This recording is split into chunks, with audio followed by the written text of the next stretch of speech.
하시고 갈릴리에 머물러 계시니라. 아멘. 이 시간에는 민병건 목사님 나오셔서 오늘 본문의 말씀을 가지고 변화의 기점이라는 제목으로 하나님의 말씀 전해주시겠습니다.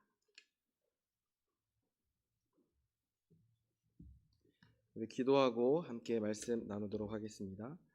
하나님 감사합니다. 이 시간 하나님의 말씀을 대합니다. 하나님 두렵고 떨림으로 대하게 하시고 또한 기쁨으로 대하게 하시며 하나님의 말씀에 철저하게 순종하는 우리 모두가 될 수 있도록 주님 인도하여 주시옵소서. 이 시간도 우리와 함께 하실 것을 믿사오며 예수님의 이름으로 기도합니다. 아멘. 우리 옆에 분과 먼저 인사해 보겠습니다. 변화합시다. 옛 모습을 버립시다. 네, 우리는 코로나 시대를 살아가고 있는데요. 이 시대를 좀 돌아보면 많은 변화가 좀 있는 것 같습니다. 먼저 부정적인 변화를 좀 우리에게 적용해서 좀 보자면 예배에 대한 변화가 있었던 것 같습니다. 얼굴과 얼굴을 마주대하며 기쁨으로 드렸던 그런 예배가 조금 이제 수그러들었던 모습이었습니다. 이와 더불어 한편으로 좋았던 변화도 있습니다. 그것은 이 예배에 대한 우리의 마음인데요. 예배에 대한 마음, 교회에 나와서 드리는 그 예배의 소중함을 좀 깨닫게 되었던 것 같습니다. 물론 게을러진 것도 조금 있지만 어찌됐든 코로나 이후 시대를 살아가는 우리에게 앞으로 더 어떤 변화들이 있을지 걱정도 되고 기대도 되는 그런 시간들이었습니다. 이제 사회적 거리두기가 2단계에서 1단계로 낮춰졌는데요. 이 단계의 변화에 따라서 초등부 아이들에게도 조금 변화가 있습니다. 한참 심각했을 때는 거의 한 명도 나오지 못하는 때가 있었는데요. 그런데 지난주 아이들을 보니까 15명이라는 아이들이 다시 나오게 되었습니다. 이 아이들을 보면서 저도 모르게 뜨거운 눈물을 흘리게 되었던 것 같습니다. 모이는 아이들을 보니 이제라도 변하겠구나라는 생각을 하게 됩니다. 인원뿐만이 아니라 아이들의 마음 또 부모님들의 마음도 함께 변하지 않을까라는 생각을 하게 됩니다. 코로나 시대 이후로는 저의 마음도 저의 사역의 기준도 조금 바뀌는 것 같습니다. 예전에는 방방장을 통해서 최대한 많은 아이들을 데려와야겠다라는 생각을 가지고 전도했다면 이제는 이것을 물론 하지 않겠다는 건 아니지만 이제는 어떻게 하면 이 아이들 중에 한 명이라도 하나님의 강한 군사로 헌신할 수 있는 그런 하나님의 강한 군사로 키울 수 있을까라는 생각을 하게 됩니다. 어떻게 보면 질적인 성장을 조금 목표로 두고 있는 것 같습니다. 이 시대는 어떤 시대일까요? 교회에 대한 이미지는 좀 아무래도 너무 좋지 않습니다. 교회 가지 않으려는 세대입니다. 아니 오히려 누군가가 교회를 나간다라고 교회를 다닌다라고 하면 오히려 그 사람을 무시하고 욕할지도 모르는 그런 시대입니다. 이 시대 가운데 교회에 대한 부정적인 이미지는 강하게 자리 잡혀 있습니다. 그렇다면 우리 믿음의 아이들이 이 세대에서 믿음을 잘 지키는 아이들로 만들려면 어떻게 해야 될까? 더 나아가서 이 시대 가운데 사람들의 마인드를 바꾸어 나갈 수 있는, 변화시킬 수 있는 그런 아이들로 만들려면, 아이들이 되려면 어떻게 해야 될까? 그것들을 고민하게 됩니다. 어떻게 가능할까요? 변화가 오늘 주제인데요. 어떻게 하면 아이들이 강한 군사로 예수님을 믿는 그 믿음 때문에 살아가는 아이들로 어떻게 만들 수 있을까요? 변화될 수 있을까요? 이것을 한번 오늘 고민해 보고자 합니다. 반대로 우리에게도 똑같습니다. 우리에게도 적용해 보면 다르지 않는데요. 우리 삶의 변화들을 조금 보면 우리는 이제 조금만 몸이 힘들거나 불편하면 온라인으로 예배를 아마도 드릴 겁니다. 피치 못할 상황이 아니라 내 마음이 정말 주님의 얼굴을 보고 싶고 정말 하나님을 만나고 싶은 그 간절함이 없어졌다는 겁니다. 물론 온라인으로 드리는 예배도 진정한 예배이긴 합니다. 그러나 제가 말하고 싶은 건 간절함입니다. 간절함. 주님을 만나고 싶고 주님 앞에 나와서 말씀을 듣고 기도함으로 인해서 흘려지는 그 눈물들, 그런 간절함이 없지 않을까라는 생각을 하게 됩니다. 우리는 변해버렸습니다. 그러나 이제 다시 우리는 또한 변해야 됩니다. 우리는 변화되지 않으면 이 시대 가운데 우리의 믿음을 지키기가 어렵다라는 사실입니다. 1018 총동원 주일이 이제 우리 코앞에 다가왔습니다. 우리에게는 해야 할 일이 있죠. 우리는 해야 할 일이 분명히 있습니다. 먼저는 우리의 마음도 변해야 될 뿐만이 아니라 함께 믿었던 그 믿음의 동역자들까지도 변화시켜야 됩니다. 그리고 그들에게 간절함을 심겨주고 주님 앞으로 데리고 나와야 합니다. 더 나아가서는 이 교회에 대한 부정적인 이미지를 가지고 있는 그런 불신자들의 마음까지도 변화시켜야 된다는 사실입니다. 그런데 중요한 것은 무엇이냐면 그것이 어떻게 가능하냐는 겁니다. 어떻게 사람 마음을 바꿀 수 있고 어떻게 사람이 변화될 수 있냐는 겁니다. 오늘 이 시간 그것을 한번 해결해 보고자 합니다. 오늘 말씀을 통해서 변화는 어떻게 가능한 것인지를 알게 되길 간절히 소망합니다. 그래서 우리 모두가 주님 앞에서 참되게 변화되고 더 나아가 우리의 주변을 이 성산교회와 풍납동과 이 지역사회를 바꾸어 나아가는 그런 우리 모두가 되기를 간절히 소망합니다. 오늘 이 시간 함께 보고자 하는 주인공은 야고보입니다. 그는 신약 성경에 있는 야고보서를 기록한 사람인데요.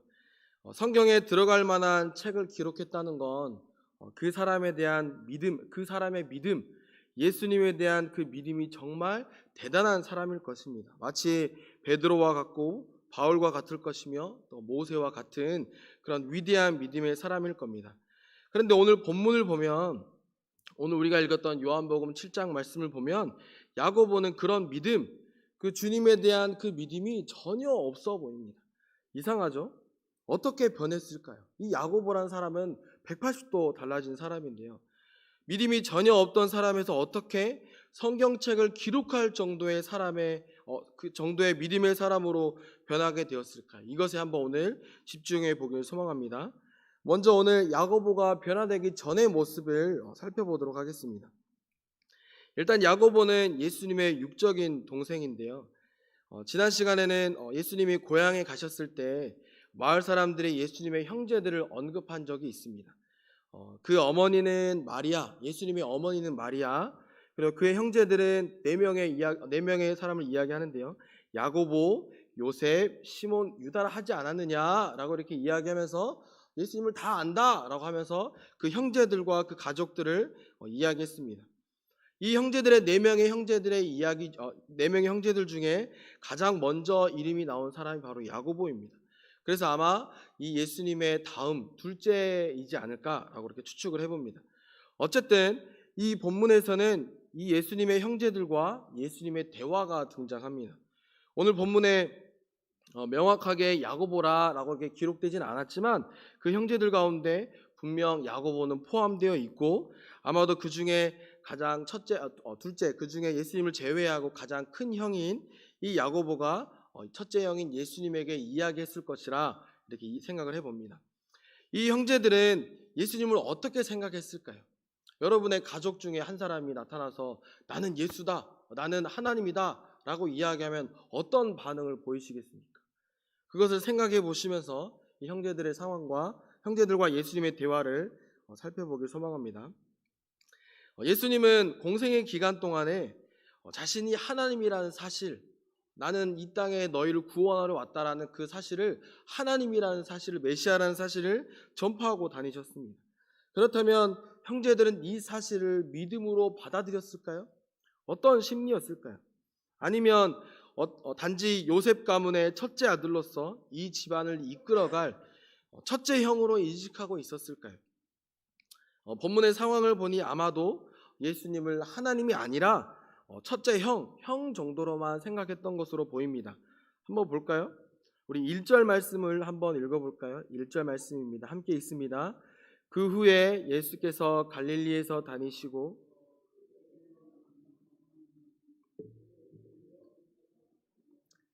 여기 본문의 기본적인 상황이 등장합니다.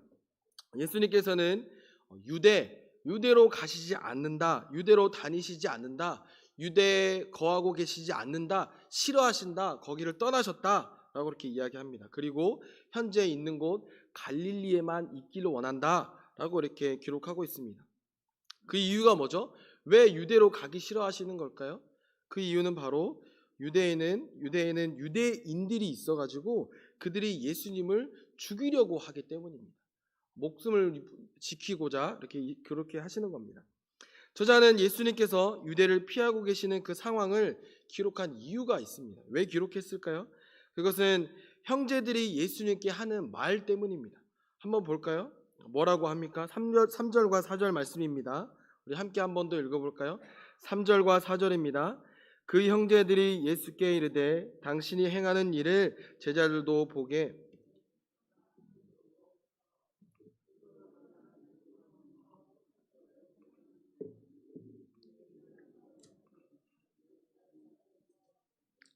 네, 형제들의 말의 핵심은 뭐죠?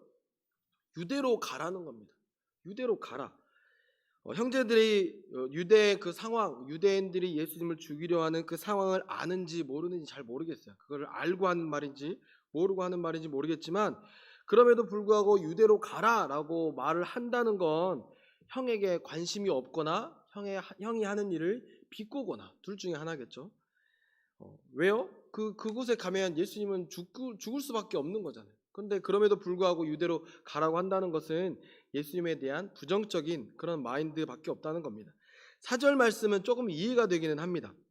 아마도 형제들은 예수님이 하시는 일이 정치적인 일이라 생각했나 봅니다. 그래서 이 정치를 제대로 하려면 세상에 본인을 나타내야 된다는 거죠. 정치를 하려면 어디로 가야 됩니까? 국회로 가야 된다는 거죠. 어느 정도 일리가 있기는 합니다. 그러나 이 말만 보면 뭔가 형제들은 형이 잘 되기를 바라는 그런 마음으로 조언한다라는 생각이 드는 것 같기는 합니다. 그런데 아니죠. 그런데 아니잖아요. 정말 형을 위하고 예수님을 생각하는 마음이 아니죠. 예수님이 하시는 일은 정치적인 것을 하시는 게 아니에요. 정치를 하고자 하시는 게 아닙니다. 예수님이 이 땅에 오신 이유는 무엇입니까? 자기 자신을 대속물로 주려고 하신 겁니다. 예수님은 자기 자신을 믿으라. 나를 믿으면 구원을 받을 수 있다. 그것을 이야기해 주시는 겁니다. 그러면 이 형제들이 해야 되는 건 뭡니까? 형제들은 이 땅에 오신 그 예수님의 목적, 그 믿음을 가져야 된다는 겁니다. 어쩌면 이 형제들은 이 예수님의 말씀, 예수님의 나는 하나님이다, 나를 믿으면 구원을 받을 수 있다, 이 말들을 수없이 들었을 겁니다. 수없이 듣고 알고 있었고 형이 하는 말을 다 알고 있었을 겁니다. 그런데 그들은 그것을 받아들이지 않는 거죠. 저자 요한은 이것을 분명하게 이야기하고 있습니다. 5절 말씀인데요. 제가 읽어보겠습니다. 이는 그 형제들까지도 예수를 믿지 아니함이로라. 분명하게 기록하고 있습니다. 뭡니까? 그들은 믿지 않았다. 예수님의 형제들도 예수님을 믿음으로 구원받아야 할 그런 사람들입니다. 예수님을 유대 사회의 위대한 정치가가 되게 하기 위해서 그런 조력자가 필요한 게 아닙니다. 오히려 예수님을 그리스도라 믿어야 할 그 믿음을 가져야 할 사람들이라는 사실입니다. 성경에서 가장 중요한 게 뭘까요?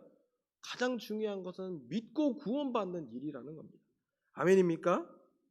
그런데 그들은 예수님이 자기 자신과 같은 같은 부모님 밑에서 자란 단지 형 정도로만 생각하고 있는 겁니다. 정치를 제대로 하려면 저기 유대로 가야 되지 않겠냐, 그렇게 비꼬고 있는 겁니다.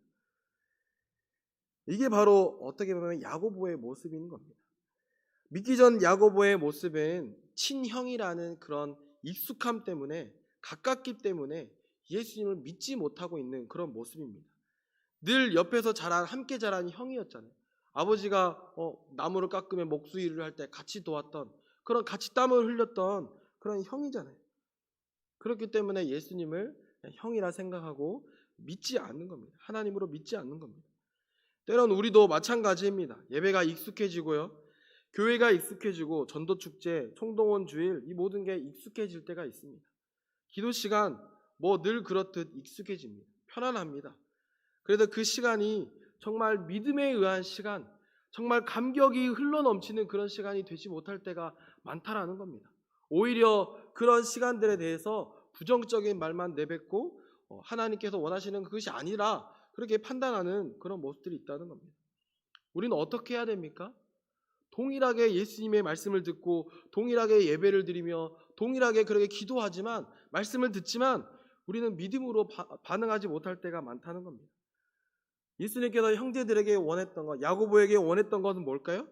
믿음으로 반응하고 믿음으로 순종해서 그 감격을 얻으며 구원받으라는 그 사실입니다. 믿음의 열매가 맺어지는 그 귀한 시간들이 되어야 된다라고 이렇게 이야기하는 겁니다. 오늘 야고보와 그 형제들을 보면서 느껴지지 않습니까? 우리도 동일하게 같은 예배를 드리지만 우리 안에 변화되지 않는 모습들, 우리가 변화되지 않는 모습들이 있다는 겁니다. 믿지 않는 모습들. 믿는다면 변화된다라는 사실입니다. 여러분, 하나님의 말씀과 예배 시간과 그 전도 시간 익숙해지지 마시길 간절히 소망합니다. 그래서 변화를 일으켜내는 그런 여러분이 되시길 소망합니다. 우리는 늘 변화되어야 되는 줄 믿으시길 소망합니다. 우리에게 주어지는 그 모든 순간이 믿음으로 반응해야 된다는 사실입니다. 기쁨의 변화가 우리 안에 있기를 간절히 소망합니다. 그렇다면 야고보는 어떻게 변화됐을까요? 야고보의 변화를 봐야겠죠. 그가 예수님을 형이 아니라 그의 구원자, 그 자신의 야고보 자신의 구원자 하나님으로 믿게 된 그 계기가 뭘까요? 그 계기. 이걸 알아야 될 겁니다. 이게 바로 부활입니다. 부활. 고린도전서 15장에 기록되어 있습니다. 이 고린도 15장은 우리가 너무나 잘 알죠. 부활장으로 유명합니다. 바울은 거기서 이렇게 이야기합니다. 15장 3절과 4절인데 제가 한번 읽어보겠습니다. 내가 받은 것을 먼저 너에게 전하였노니 이는 성경대로 예수께서 우리 죄를 위하여 죽으시고 장사 지낸 바 되었다가 성경대로 사흘 만에 다시 살아나사. 바울은 예수님의 부활에 대해서 기록하고 있는데요. 그 전에 분명하게 기록한 건 뭔지 아십니까? 죽음입니다. 예수님은 분명하게 죽으셨다라고 기록하고 있습니다. 성경에 기록되지는 않았지만 이 야고보도 예수님의 죽음을 봤을 거예요. 알았을 거예요. 그리고 어떻게 했을까요? 형의 죽음을 통곡하며 함께 울었을 겁니다. 형에게 유대로 가라고 했던 그 말도 떠올리면서 후회하고 회개했을지도 모릅니다. 그런데 중요한 건 그 죽음을 봤을 때까지는 아직 예수님을 믿지 않았다는 겁니다. 왜냐하면 하나님이라고 했던 그분이 죽으셨기 때문입니다. 모든 사람은 결국 죽어서 흙으로 돌아가기 마련입니다. 다 죽습니다. 예수님을 죽음까지만 보면 사람들의 시각에서는 하나님도 아닌 그냥 다른 사람의 죄를 대신해서 죽은 그냥 위대한 사람으로 보일지도 모른다는 겁니다. 그런데 그 예수님의 죽음이 단순한 위대한 그런 희생적 죽음이 아니라 정말 참 하나님 되시고 그 참 하나님 되신 분이 구원자가 된다는 사실을 증명할 수 있는 게 뭡니까? 부활이라는 사실입니다. 아멘입니까? 그래서 그분을 믿으면 나도 이 야고보 자신도 영원한 생명을 얻을 수 있구나. 그 부활 때문에 저분이 바로 하나님이고 내 형이 아니라 하나님이구나. 그리스도구나. 구원자구나. 이걸 깨닫게 되는 게 바로 부활이라는 사실입니다. 야고보가 형을 구원자 하나님으로 받아들이게 된 그 계기가 바로 부활입니다. 그 다음에 5절부터 보면은 우리 고린도전서 15장 5절부터 보면은 예수님은 부활하신 후에 그 자신의 그 부활된 그 육체, 부활한 그 육체를 사람들에게 보여주고 다니셨습니다. 예수님을 믿는 자이든 믿지 않는 자이든 예수님은 본인의 선택에 의해서 보여주고 다니셨습니다. 분명 죽으셨던 그 얼굴과 그 손과 그 옆구리에 있는 그 창자국을 다 보여주셨습니다. 왜 보여주셨을까요? 그 보여주신 가운데 정말 감사한 것은 그 가운데 보여준 자들 가운데 야고보가 있었다라는 사실입니다. 7절에 기록되어 있습니다. 그 후에 야고보에게 보이셨다라고 성경은 분명하게 기록하고 있습니다. 분명 십자가에서 죽었던 그 형이 본인 앞에 나타난 겁니다. 믿지 않을 수 있을까요? 믿을 수밖에 없는 겁니다. 부활하신 예수님을 만난 야고보에게 예수님은 이제 단순한 그런 육체적인 형이 아닙니다. 육적인 혈연으로 관계 맺어진 그런 형이 아닙니다. 누구입니까? 그 자신을 그 예수님을 하나님으로 받아들일 수밖에 없다라는 사실입니다. 부활하신 예수님을 만난 야고보에게 예수님은 하나님이시라는 사실입니다. 야고보는 야고보서 1장 1절에서 자기 자신을 소개하고 있거든요. 뭐라고 소개하는지 아십니까? 그 소개할 때 저 같으면 이럴 것 같아요.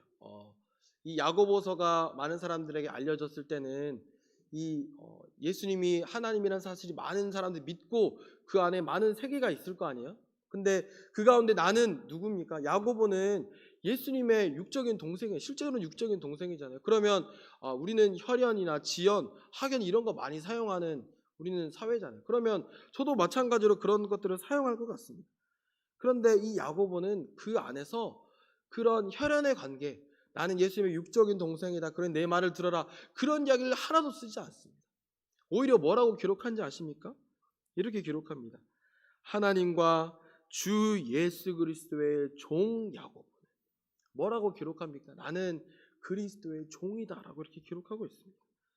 충분히 동생이다라고 이야기할 수 있음에도 불구하고 야고보는 전혀 그런 이야기 하지는 않고 오히려 자신을 예수님의 종이다 이렇게 이야기하고 있습니다. 왜 그렇게 이야기할까요? 왜 자기는 육적인 동생 이야기는 하지 않고 예수님의 종이라 이야기할 거예요? 그는 중요한 게 뭔지 아는 겁니다. 그에게 중요한 건 뭘까요?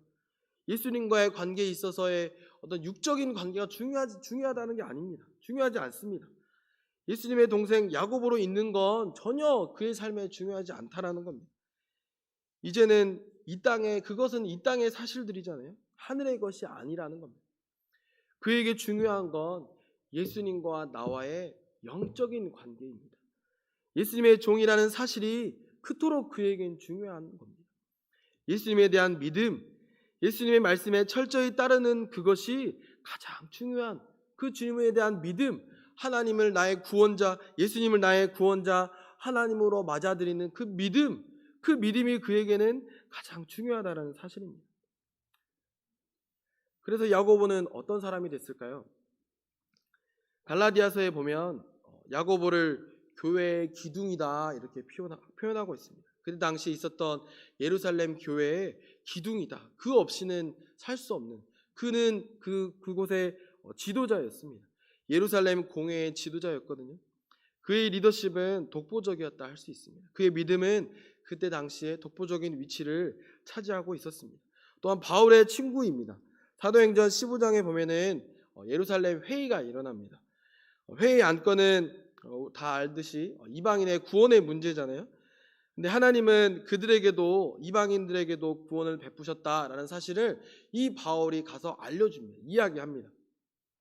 그런데 그 중에 어떤 이들은 그럼에도 불구하고 이방인들도 할례와 모세 율법을 지켜야 한다라고 그렇게 주장합니다. 그때 바울이 이렇게 이야기합니다. 그러나 우리는 그들이 우리와 동일하게 주 예수 그리스도의 은혜로 구원받는 줄 아노라 라고 그렇게 이야기하며 오직 우리는 은혜로 받는다, 이방인도 구원을 은혜로 받는다라고 이야기하며 할례나 그런 짐을 지어주지 말라라고 이야기합니다. 이런 식으로 예루살렘 회의에 논쟁이 일어나는 겁니다. 그런데 바울이 이렇게 이야기하고 나서, 그의 주장을 이야기하고 나서 누가 등장한지 아십니까? 바로 야고보가 등장합니다. 야고보가 등장해서 설교합니다. 그 설교의 핵심은 이렇습니다. 하나님께로 돌아오는 이방인들을 괴롭히지 말자. 그리고 그가 그 이방인들이 피해야 할 몇 가지들만 이야기해주고 끝냅니다. 그래서 이 야고보의 설교로 인해서 어떻게 됐냐면 그 회의 자체가 일단락되게 됩니다. 그래서 바울이 말했던 그 은혜가 우리에게까지 지금 이어져 오고 있는 겁니다. 아무도 그 야고보의 말 이후에 어떤 누구도 토를 다는 자가 없었습니다.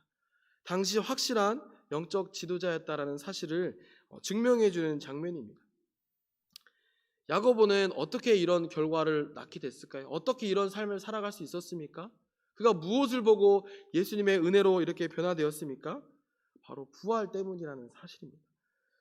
후에 역사가 요세푸스는 예수님의 형제이며 예루살렘 교회의 지도자였던 이 야고보가 어떻게 죽었는지를 알려줍니다. 바로 자신의 형제를 믿었다라는 사실 때문에 순교당했다라고 이렇게 기록하고 있습니다. 어떻게 순교할 수 있었을까요? 형을 하나님으로 믿었다라는 사실 때문에 죽었다, 순교했다라고 이렇게 기록합니다. 어떻게 형을 하나님으로 믿고 죽을 수 있었을까요? 죽음까지. 그것은 바로 부활 때문입니다. 야고보는 예수님의 부활과 같이 그 영원한 삶을 살 수 있다라는 그 사실을 분명하게 믿고 순교했다라는 사실입니다. 오늘 야고보의 삶을 쭉 보면서 야고보가 변해도 너무 변했다라는 생각을 하게 됩니다. 처음에는 예수님을 육적인 관계로만 인식하며 믿지 않았지만 그 부활을 목격한 뒤에는 예수님을 전적으로 믿고 그 생명까지 바치며 헌신하게 되었다라는 것들을 깨닫게 됩니다. 우리는 야고보가 변한 것처럼 우리도 마찬가지로 변해야 될 것 같습니다. 어떻게 변하면 될까요? 그 방법은 그 예수님의 부활을 우리가 믿어야 됩니다. 주님의 그 부활을 우리가 믿을 때 이 땅에서의 삶이 완전히 달라질 수밖에 없는 겁니다. 사랑하는 성도 여러분, 부활을 믿으십니까? 부활을 믿어야 합니다. 부활을 믿으면 우리가 이 세상을 살아가는 태도가 완전하게 달라질 수밖에 없는 겁니다. 제가 좋아하는 찬양의 가사가 있는데요. 한번 읽어보겠습니다. 주님, 제 마음이 너무 둔해서 주님을 볼 수 없습니다. 이 땅에 속하여 이 땅만 보다가 주님 손을 놓쳤습니다. 나는 나그네로 왔는데 왜 주저앉게 되었나? 나는 청지기인데 언제부터 내 삶의 주인이 되어버렸나? 이 찬양 가사를 묵상하면서 오늘 말씀과 연결된다라는 생각을 하게 되었습니다. 우리는 이 땅에서 어떤 자들입니까? 나그네입니다. 나그네. 이 찬양을 부르고 말씀을 준비하면서 저 자신도 좀 많이 돌아보게 된 것 같습니다. 여러분, 우리는 이 땅에서 나그네의 삶입니다.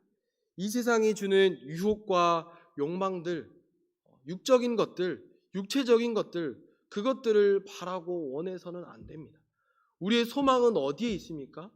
우리의 소망은 우리의 육체에 있지 않습니다. 우리가 편하게 살아가는 것, 우리가 이 땅에서 마냥 즐겁고 기쁘고 행복하며 깔깔깔 웃는 것, 그것 자체에 우리의 소망이 있지 않다라는 겁니다. 사랑하는 성도 여러분, 우리의 소망은 부활에 있는 줄 믿으시길 소망합니다.